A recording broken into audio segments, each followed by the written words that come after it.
3 ہجری مارکہ احد ختم ہوا تو میدان جنگ ایک دلدوز منظر پیش کر رہا تھا۔ رحمت عالم صلی اللہ علیہ وسلم کے 70 جانثاروں کی خون آغشتہ لاشیں دور دور تک بکھری پڑی تھی۔ مشرکین نے اپنے خبث باطن اور جوش انتقام کا مظاہرہ یوں کیا تھا کہ تقریباً سبھی شہیدان حق کی لاشوں کی بے حرمتی کر ڈالی تھی۔ ان کے کان، ناک اور ہونٹ کاٹ کر پھینک دیے تھے یا ہار بنا کر گلے میں ڈال لیے تھے۔ سرور عالم صلی اللہ علیہ وسلم خود بھی لڑائی میں سخت زخمی ہوئے تھے، لیکن آپ علیہ السلام کو اپنے زخموں کا کوئی خیال نہیں تھا، البتہ اپنے اس قدر جانثاروں کے بچھڑنے کا شدید صدمہ تھا۔ لڑائی کے بعد حضور اکرم صلی اللہ علیہ وسلم میدان جنگ کے جائزے کے لیے نکلے تو چشم ہائے مبارک سے سیل اشک رواں تھا اور روئے انور پر شدید حزن و ملال کے آثار تھے۔ گشت کرتے ہوئے آپ علیہ السلام ایک لاش کے قریب آ کر رک گئے۔ مشرکین نے اس شہید راہ خدا کی لاش کے ساتھ جو سلوک کیا تھا وہ انتہا درجے کی بہیمت اور قساوت قلبی کا آئینہ دار تھا۔ بدبختوں نے اس مقدس لاش کے نہ صرف ہونٹ، ناک اور کان کاٹ لیے تھے بلکہ شکم کو بھی جگہ جگہ سے پھاڑ ڈالا تھا۔ سید المرسلین صلی اللہ علیہ وسلم نے اس لاش کو دیکھا تو آپ علیہ السلام کا دل بھر آیا اور آپ کی زبان مبارک پر یہ الفاظ جاری ہوئے: تم پر خدا کی رحمت ہو، کیونکہ جہاں تک مجھے معلوم ہے تم قرابت داروں کا سب سے زیادہ خیال رکھتے تھے اور نیک کاموں میں پیش پیش رہتے تھے۔ یہ شہید راہ حق جن کے لیے خیر الخلائق سید الانام رحمت دو عالم صلی اللہ علیہ وسلم نے دعائے رحمت کی اور جن کے محاسن اخلاق کی برملا تحسین فرمائی، ام رسول صلی اللہ علیہ وسلم حضرت حمزہ بن عبد المطلب الہاشمی رضی اللہ تعالیٰ عنہ تھے۔ سیدنا حضرت حمزہ رضی اللہ تعالیٰ عنہ کا شمار راہ حق میں اپنی جانوں کو بیچ دینے والے ان صحابہ کرام میں ہوتا ہے جن کی جلالت قدر پر مسلمانوں کے سبھی مکاتب فکر کا کامل اتفاق ہے۔ ان کے حسب و نسب کے لیے اتنا ہی لکھنا کافی ہے کہ وہ سرور عالم صلی اللہ علیہ وسلم کے چچا تھے۔ حضور صلی اللہ علیہ وسلم کے والد حضرت عبداللہ حضرت حمزہ رضی اللہ تعالیٰ عنہ کے طلائی بھائی تھے۔ اس کے علاوہ ان کو حضور صلی اللہ علیہ وسلم سے 2 نسبتیں اور بھی تھیں۔ ایک یہ کہ حضور صلی اللہ علیہ وسلم کی والدہ حضرت آمنہ بنت وہب زہری حضرت حمزہ رضی اللہ تعالیٰ عنہ کی والدہ حالہ بنت اہیب زہری کی چچا زاد بہن تھیں۔ اس نسبت سے حضرت حمزہ رضی اللہ تعالیٰ عنہ حضور صلی اللہ علیہ وسلم کے خالہ زاد بھائی بھی لگتے تھے۔ دوسری یہ کہ ابو لہب کی لونڈی صوبیہ رضی اللہ تعالیٰ عنہ نے حضرت حمزہ اور سرور عالم صلی اللہ علیہ وسلم دونوں کو دودھ پلایا تھا۔ اس لحاظ سے حضرت حمزہ حضور صلی اللہ علیہ وسلم کے رضائی بھائی بھی تھے۔ حضرت حمزہ رضی اللہ تعالیٰ عنہ کے سال ولادت کے بارے میں مختلف روایتیں ہیں۔ بعض نے لکھا ہے کہ وہ آپ صلی اللہ علیہ وسلم سے 2 سال قبل پیدا ہوئے اور بعض نے 4 سال کا فرق بیان کیا ہے۔ دونوں قسم کی روایتیں برابر کا درجہ رکھتی ہیں۔ یہ فرق 2 سال کا ہو یا 4 سال کا، اس سے یہ ضرور ثابت ہوتا ہے کہ صوبیہ رضی اللہ تعالیٰ عنہ نے حضرت حمزہ رضی اللہ تعالیٰ عنہ اور حضور صلی اللہ علیہ وسلم کو علیحدہ علیحدہ وقت میں دودھ پلایا ہوگا۔ حافظ ابن عبد البر رحمۃ اللہ علیہ نے یہی رائے ظاہر کی ہے۔ حضرت حمزہ رضی اللہ عنہ کی کنیت ابو عمارہ بھی تھی اور ابو یعلا بھی۔ سید الشہداء، اسد اللہ اور اسد الرسول مشہور القاب ہیں۔ حضرت حمزہ رضی اللہ تعالیٰ عنہ کے بچپن کے حالات پردہ اخفا میں ہیں۔ زیادہ سے زیادہ یہ پتہ چلتا ہے کہ انہیں بچپن ہی سے شمشیر زنی، تیر اندازی اور پہلوانی سے گہرا لگاؤ تھا اور سیر و شکار کا بھی بے انتہا شوق تھا۔ جوان ہوئے تو قریش کے نامور بہادروں کی صف میں جگہ پائی، لیکن وہ قبائل کے باہمی جھگڑوں میں شاذ ہی کبھی حصہ لیتے اور اپنے وقت کا بیشتر حصہ سیر و شکار میں گزارتے۔ نبوت کے بعد رحمت عالم صلی اللہ علیہ وسلم کو دعوت توحید دیتے 6 سال ہونے کو آئے تھے، لیکن حضرت حمزہ رضی اللہ تعالیٰ عنہ نے حضور صلی اللہ علیہ وسلم سے بے انتہا محبت رکھنے کے باوجود کبھی دعوت اسلامی کی طرف توجہ نہ دی۔ شاید اس زمانے میں ان کے نزدیک زندگی کا مقصد ہی تازہ شکار مارنا اور کھانا تھا۔ اسی مذاق کی طبیعت نے انہیں دعوت حق پر غور کرنے کی کبھی مہلت ہی نہ دی۔ ان کے یہی لیل و نہار تھے کہ ایک دن ایک ایسا واقعہ پیش آ گیا جس نے ان کے قلب و نظر کی دنیا ہی بدل دی اور وہ دین حق کے ایک جانباز سپاہی بن گئے۔ ہوا کچھ یوں کہ نبوت کے 6 سال ایک روز رحمت عالم صلی اللہ علیہ وسلم دار ارقم سے نکل کر صفا کے پاس سے گزر رہے تھے۔ بعض روایتوں کے مطابق اس جگہ کے قریب لوگوں کو دعوت توحید دے رہے تھے کہ ابو جہل کا گزر اس طرف سے ہوا۔ اس کے ساتھ عدی بن حمرہ اور ابن الاسدار بھی تھے۔ ابو جہل نے حضور صلی اللہ علیہ وسلم کو دیکھا تو اس کے تن بدن میں آگ لگ گئی اور آپ کو بے تحاشا گالیاں دینے لگا، اور ساتھ ہی دین حق کے بارے میں بھی نہایت رقیق الفاظ استعمال کیے۔ بعض روایتوں میں ہے کہ اس نے حضور صلی اللہ علیہ وسلم پر مٹی اور گوبر پھینکا اور آپ علیہ السلام پر ہاتھ بھی اٹھایا۔ رحمت عالم صلی اللہ علیہ وسلم نے اپنے خلق عظیم کے اقتضاء سے نہایت صبر و تحمل سے کام لیا اور ابو جہل کی کسی بات کا کوئی جواب نہ دیا، یہاں تک کہ وہ تھک ہار کر بکتا جھکتا چلا گیا اور حضور صلی اللہ علیہ وسلم بھی تشریف لے گئے۔ اتفاق سے بنو تیم کے رئیس عبداللہ بن جدعان کی آزاد کردہ لونڈی کوہ صفا پر اپنے گھر میں بیٹھی یہ سارا واقعہ دیکھ رہی تھی۔ حضرت حمزہ رضی اللہ تعالیٰ عنہ شکار سے واپس آتے ہوئے اس کے گھر کی طرف سے گزرے تو اس نے ان سے مخاطب ہو کر کہا، ابو عمارہ، کاش تھوڑی دیر پہلے تم یہاں موجود ہوتے تو دیکھتے کہ عمر بن ہشام نے تمہارے بھتیجے کے ساتھ کیسا ناروا سلوک کیا، نہایت سخت گالیاں بھی دیں اور بری طرح ستایا بھی، لیکن ابن عبداللہ نے کچھ جواب نہیں دیا اور بے بسی کے ساتھ واپس چلے گئے۔ بعض روایتوں میں ہے کہ اس واقعے کی اطلاع حضور صلی اللہ علیہ وسلم کی پھپھی حضرت صفیہ بنت عبد المطلب رضی اللہ تعالی عنہا نے اپنے بھائی حضرت حمزہ کو دی۔ ایک قول یہ بھی ہے کہ 2 عورتوں نے حضرت حمزہ رضی اللہ تعالی عنہ کو اس واقعے سے آگاہ کیا۔ بہر صورت حضرت حمزہ جو ہی شکار سے واپس آئے ان کو کسی نہ کسی ذریعے سے اس واقعے کی اطلاع مل گئی۔ یہ سننا تھا کہ حضرت حمزہ رضی اللہ تعالی عنہ کی رگ حمیت بھڑک اٹھی، غصے سے بے قابو ہو کر سیدھا خانہ کعبہ کا رخ کیا جہاں ابو جہل مشرکین قریش کی مجلس میں بیٹھ کر لاف زنی کر رہا تھا۔ حضرت حمزہ رضی اللہ تعالی عنہ نے وہاں پہنچ کر اپنی کمان اس زور سے ابو جہل کے سر پر ماری کہ خون نکل آیا اور ایک بڑا زخم ہو گیا۔ پھر کڑک کر کہا کہ تو محمد صلی اللہ علیہ وسلم کو گالیاں دیتا ہے، میں بھی انہی کے دین پر ہوں، جو کچھ وہ کہتے ہیں میں بھی وہی کہتا ہوں، اگر تجھ میں ہمت ہے تو ذرا مجھے بھی گالیاں دے کر دیکھ۔ ابو جہل کو لہو لہان دیکھ کر اس کے قبیلہ بنو مخزوم کے کچھ لوگ اس کی حمایت میں کھڑے ہو گئے اور حضرت حمزہ رضی اللہ تعالیٰ عنہ پر حملہ کرنے کا ارادہ کیا، لیکن ابو جہل نے انہیں یہ کہہ کر روک دیا کہ ابو عمارہ کو چھوڑ دو، میں نے اس کے بھتیجے کو گالیاں دی تھیں جن کی وجہ سے اس کو غصہ آ گیا ہے۔ بعض روایتوں میں ہے کہ ابو جہل کے حامی مخزومیوں نے حضرت حمزہ سے کہا، حمزہ شاید تم بھی صابی یعنی بے دین ہو گئے ہو۔ حضرت حمزہ رضی اللہ عنہ نے بے باکانہ جواب دیا، میرا دین بھی وہی ہے جو محمد صلی اللہ علیہ وسلم کا ہے۔ جب مجھ پر حق واضح ہو چکا ہے تو مجھے قبول اسلام سے کون باز رکھ سکتا ہے؟ میں گواہی دیتا ہوں کہ محمد صلی اللہ علیہ وسلم اللہ کے رسول ہیں اور جو کچھ وہ کہتے ہیں وہ سراسر حق ہے۔ خدا کی قسم میں اب اس کی بات سے ہرگز نہیں پھر سکتا، تم سچے ہو تو مجھے روک کر دیکھ لو۔ حضرت حمزہ رضی اللہ تعالیٰ عنہ کا جواب سن کر مخزومیوں نے ان سے لڑنا چاہا تو ابو جہل کو خدشہ پیدا ہوا کہ اس طرح بنو مخزوم اور بنو ہاشم کے درمیان رزم و پیکار کی ایسی آگ بھڑک اٹھے گی جو کسی کے بجھائے نہ بجھے گی۔ چنانچہ اس نے مخزومیوں سے کہہ دیا کہ وہ حضرت حمزہ سے کچھ تعرض نہ کریں۔ حضرت حمزہ رضی اللہ تعالیٰ عنہ نے جوش حمیت میں اپنے اسلام کا اعلان تو کر دیا، لیکن جب گھر پہنچے تو دل میں وسوسہ پیدا ہوا کہ میں نے قریش کا سردار ہوتے ہوئے محمد صلی اللہ علیہ وسلم کا نیا دین قبول کر لیا اور اپنے آبائی دین سے پھر گیا، یہ تو بڑی شرم کی بات ہے۔ اسی وسوسے اور تردد کے عالم میں انہوں نے اللہ سے دعا کی، یا اللہ یہ راستہ جو میں نے اختیار کیا ہے اگر اس میں کوئی بھلائی ہے تو میرے دل کو اس کی تصدیق سے سکون اور تسلی بخش، ورنہ جس چیز کے اندر میں مبتلا ہوں میرے لیے اس سے نکلنے کی کوئی صورت پیدا کر دے۔ ایک روایت میں ہے کہ ابو جہل کو زخمی کرنے کے بعد حضرت حمزہ رضی اللہ تعالیٰ عنہ سرور عالم صلی اللہ علیہ وسلم کے پاس گئے اور کہنے لگے، برادر زادے، تمہیں خوش ہونا چاہیے کہ میں نے ابو جہل سے تمہارا بدلہ لے لیا ہے۔ حضور صلی اللہ علیہ وسلم نے فرمایا، چچا جان، میں ایسی باتوں سے خوش نہیں ہوتا، میری خوشی تو اس میں ہے کہ آپ غیر اللہ سے منقطع ہو کر دین حق کی پیروی کریں۔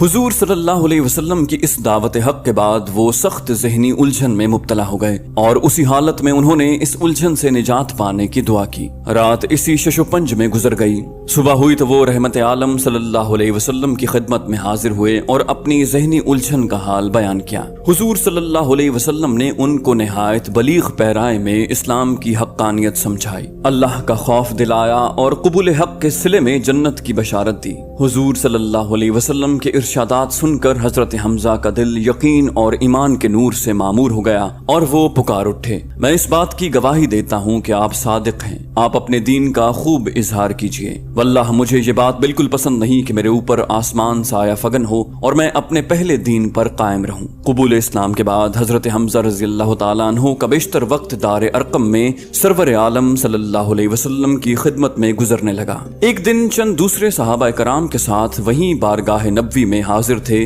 کہ قریش کے مرد آہن حضرت عمر بن خطاب نے دار ارقم کا دروازہ کھٹکھٹایا۔ ایک صاحب نے دروازے کی جھرری میں سے جھانکا تو حضرت عمر رضی اللہ تعالیٰ عنہ کو شمشیر بکف کھڑے پایا۔ بعض روایتوں کے مطابق وہ تلوار کمر سے باندھے ہوئے تھے۔ انہوں نے حضور صلی اللہ علیہ وسلم کو بتایا تو صحابہ کو تردد ہوا کہ معاملہ خون خرابے تک نہ پہنچے۔ اس وقت حضرت حمزہ رضی اللہ تعالیٰ عنہ اٹھ کھڑے ہوئے اور بڑے جوش سے کہا، اسے آنے دو، اگر نیک ارادے سے آیا ہے تو خیر، ورنہ اسی کی تلوار ہوگی اور اسی کا سر۔ حضرت عمر رضی اللہ تعالیٰ عنہ اندر آئے تو حضور صلی اللہ علیہ وسلم نے ان کی چادر کو مٹھی میں دبا کر زور سے کھینچا اور فرمایا، عمر کہو کس ارادے سے آئے ہو۔ نبوت کی پرجلال آواز نے حضرت عمر رضی اللہ تعالیٰ عنہ کے جسم پر کپ کپی طاری کر دی اور انہوں نے بڑے عجز کے ساتھ کہا، یا رسول اللہ، میں اللہ اور اللہ کے رسول پر ایمان لانے کی غرض سے حاضر ہوا ہوں۔ اس پر حضور صلی اللہ علیہ وسلم نے زور سے اللہ اکبر فرمایا۔ ساتھ ہی صحابہ کرام نے اس زور سے نعرہ تکبیر بلند کیا کہ دشت و جبل گونج اٹھے۔ اب حضرت حمزہ رضی اللہ تعالیٰ عنہ اور حضرت عمر فاروق رضی اللہ تعالیٰ عنہ کی صورت میں اسلام کو دو قوی دست و بازو مل گئے تھے۔ نبوت کے 7ویں سال میں مشرکین مکہ نے بنو ہاشم اور بنی المطلب کو شیب ابی طالب میں محصور کیا تو حضرت حمزہ رضی اللہ تعالیٰ عنہ بھی 3 سال تک محصوری کے مصائب و آلام جھیلتے رہے۔ علامہ ابن سعد کا بیان ہے کہ رحمت عالم صلی اللہ علیہ وسلم نے مکہ میں اپنے محبوب جان نثار اور آزاد کردہ غلام حضرت زید بن حارثہ رضی اللہ عنہ کو حضرت حمزہ رضی اللہ عنہ کا اسلامی بھائی بنا دیا تھا۔ نبوت کے 13ویں سال میں حضور نے صحابہ کرام کو مدینہ کی طرف ہجرت کرنے کی اجازت دی تو حضرت حمزہ رضی اللہ عنہ بھی اکثر دوسرے صحابہ کے ساتھ حضور کی ہجرت سے کچھ عرصہ پہلے ہجرت کر کے مدینہ منورہ تشریف لے گئے۔ عاصم بن عمرو بن قتادہ رحمۃ اللہ علیہ کا بیان ہے کہ مدینہ پہنچ کر حضرت حمزہ رضی اللہ عنہ نے حضرت سعد بن خثیمہ کے مکان میں قیام فرمایا، لیکن واقدی نے لکھا ہے کہ وہ صاحب رحل رسول اللہ حضرت کلثوم بن الحدم کے مہمان بنے۔ کچھ عرصے بعد سرور کونین صلی اللہ علیہ وسلم بھی مدینہ منورہ تشریف لے آئے اور اسلام کے مدنی دور کا آغاز ہو گیا۔ علامہ ابن سعد نے واقدی کے حوالے سے بیان کیا ہے کہ اسلام میں سب سے پہلے علم حضرت حمزہ رضی اللہ تعالی عنہ کو عطا ہوا۔ رمضان 1 ہجری میں سرور عالم صلی اللہ علیہ وسلم نے 30 سوار حضرت حمزہ کی امارت میں ساحلی علاقے کی طرف اس غرض سے روانہ کیے کہ وہ قریش کے اس قافلے کی مزاحمت کریں جو اس زمانے میں شام سے مکہ آ رہا تھا۔ اس قافلے میں 300 آدمی تھے جن میں ابو جہل بھی تھا۔ فریقین آمنے سامنے ہوئے تو مجدی بن عمر الجہنی نے بیچ بچاؤ کر کے لڑائی تک نوبت نہ پہنچنے دی اور حضرت حمزہ رضی اللہ تعالیٰ عنہ کسی کشت و خون کے بغیر مدینہ منورہ واپس آ گئے۔ ابن سعد نے اس مہم کا نام سریہ سیف البحر لکھا ہے، لیکن فی الحقیقت صحیح بخاری کے مطابق سریہ سیف البحر 8 ہجری میں پیش آیا۔ اس وقت اسلامی لشکر کے امیر حضرت ابو عبیدہ بن الجراح رضی اللہ عنہ تھے۔ بعض روایتوں میں اس مہم کو سریہ حمزہ کا نام دیا گیا ہے۔ ایک روایت کے مطابق یہ مہم کسی خاص قافلے کی مزاحمت کے لیے نہیں بھیجی گئی تھی، بلکہ عمومی طور پر قریش کے قافلوں کے لیے روانہ کی گئی تھی اور محض اتفاق سے اس کی مٹ بھیڑ ابو جہل کے قافلے سے ہو گئی۔ سفر 2 ہجری میں سرور عالم صلی اللہ علیہ وسلم 60 یا 70 صحابہ کرام کے ہمراہ غزوہ ودان یا غزوہ ابوا کے لیے تشریف لے گئے۔ اس غزوے میں بھی حضور صلی اللہ علیہ وسلم نے حضرت حمزہ رضی اللہ عنہ کو فوج کا قائد اور علمبردار بنایا۔ اسلامی فوج کے ابوا پہنچنے سے پہلے ہی قریش کا قافلہ وہاں سے آگے بڑھ چکا تھا، اس لیے جنگ و جدل کا موقع پیش نہ آیا۔ تاہم بنو زمرہ سے ایک دوستانہ معاہدہ طے پا گیا جس کی روح سے وہ اس بات کے پابند ہو گئے کہ نہ قریش کی مدد کریں گے اور نہ مسلمانوں کی، بلکہ ہر حال میں غیر جانبدار رہیں گے۔ اسی سال جمادی الاخر میں غزوہ ذوالعشیرہ پیش آیا جس میں رحمت عالم صلی اللہ علیہ وسلم 150 صحابہ کرام کی معیت میں قریش مکہ کی گوشمالی کے لیے مقام ذوالعشیرہ تشریف لے گئے۔ اس غزوے میں بھی حضور صلی اللہ علیہ وسلم نے مجاہدین کی علمبرداری کا شرف حضرت حمزہ رضی اللہ عنہ کو بخشا، لیکن اس بار بھی کشت و خون تک نوبت نہ پہنچی کیونکہ قریش کا قافلہ چند دن پہلے ہی ذوالعشیرہ سے کوچ کر چکا تھا۔ البتہ بنو مدلج سے باہمی امداد کا ایک عہد نامہ طے پا گیا۔ رمضان 3 ہجری میں حق و باطل کا مارکہ اول غزوہ بدر پیش آیا تو حضرت حمزہ رضی اللہ عنہ اس میں بڑے جوش اور جذبے کے ساتھ شریک ہوئے۔ عام لڑائی شروع ہونے سے پہلے مشرکین کی صفوں سے عتبہ بن ربیعہ، شیبہ بن ربیعہ اور ولید بن عتبہ تلواریں ہلاتے ہوئے نکلے اور مسلمانوں کو دعوت مبارزت دی۔ لشکر اسلام سے 3 انصار جانباز، اوف رضی اللہ عنہ، معاذ رضی اللہ عنہ اور معوذ رضی اللہ عنہ، یا دوسری روایتوں کے مطابق اوف رضی اللہ عنہ، معاذ رضی اللہ عنہ اور عبداللہ بن رواحہ ان کے مقابل ہوئے۔ قریشی جنگجوؤں کو جب معلوم ہوا کہ ان کے مقابل ہونے والے تینوں جانباز مدینہ کے باشندے ہیں تو انہوں نے ان سے نبرد آزما ہونے سے انکار کر دیا، اور عتبہ نے پکار کر کہا، محمد صلی اللہ علیہ وسلم یہ لوگ ہمارے جوڑ کے نہیں ہیں، ہماری قوم کے لوگوں کو ہمارے مقابلے پر بھیجو۔ اس پر حضور صلی اللہ علیہ وسلم نے حضرت حمزہ، حضرت علی اور حضرت عبیدہ بن حارث المطلبی کو حکم دیا کہ جاؤ ان لوگوں کا مقابلہ کرو۔ یہ تینوں بہادر حضور صلی اللہ علیہ وسلم کا حکم سنتے ہی نیزے ہلاتے ہوئے اپنے حریف کے سامنے جا کھڑے ہوئے۔ حضرت حمزہ رضی اللہ عنہ کا مقابلہ شیبہ سے تھا، حضرت علی کا ولید سے اور حضرت عبیدہ کا مقابلہ عتبہ سے ہوا۔ حضرت حمزہ اور حضرت علی نے تو پہلے ہی وار میں اپنے اپنے حریف کو جہنم رسید کر دیا، لیکن عتبہ اور عبیدہ رضی اللہ عنہ دونوں دیر تک لڑتے رہے، یہاں تک کہ دونوں زخمی ہو گئے۔ حضرت عبیدہ رضی اللہ عنہ کا زخم نہایت شدید تھا۔ حضرت حمزہ اور حضرت علی نے یہ صورتحال دیکھی تو دونوں نے ایک ساتھ حملہ کر کے عتبہ کو بھی ڈھیر کر دیا۔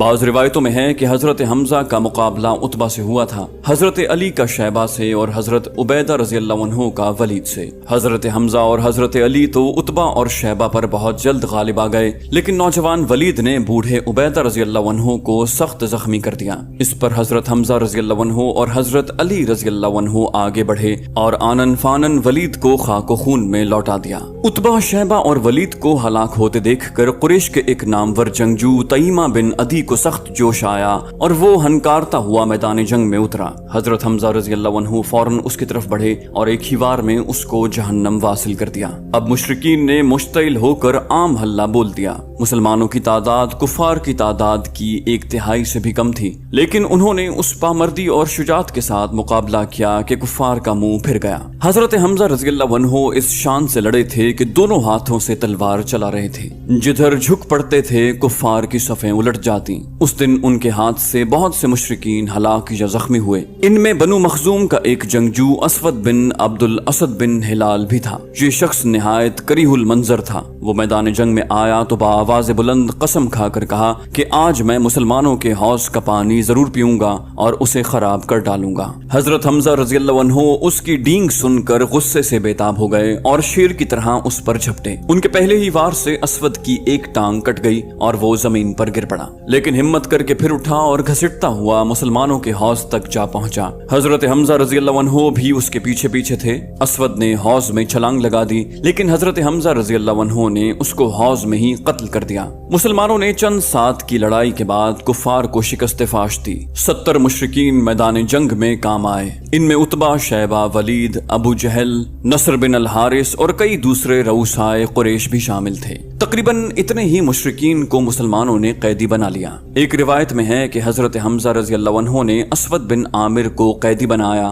جسے بعد میں طلحہ بن ابی طلحہ نے 2000 دینار بطور فدیہ دے کر رہا کروایا۔ طبرانی نے حضرت حارث تیمی سے روایت کی ہے کہ حضرت حمزہ رضی اللہ عنہ یوم بدر میں شتر مرغ کے پر کا نشان لگائے ہوئے تھے۔ جنگ کے بعد مشرکین میں سے ایک شخص نے پوچھا کہ یہ کون شخص ہے جس نے شتر مرغ کے پر کی کلغی لگا رکھی ہے؟ اسے بتایا گیا کہ یہ حمزہ بن عبد المطلب ہیں۔ اس نے کہا کہ اس شخص نے آج ہم کو سب سے زیادہ نقصان پہنچایا ہے۔ بعض روایتوں میں ہے کہ یہ استفسار اسیران بدر میں سے بعض نے کیا تھا۔ جب انہیں معلوم ہوا کہ یہ حمزہ رضی اللہ عنہ تھے تو انہوں نے کہا کہ حمزہ رضی اللہ عنہ نے آج لڑائی میں ہم پر بڑے ستم ڈھائے ہیں۔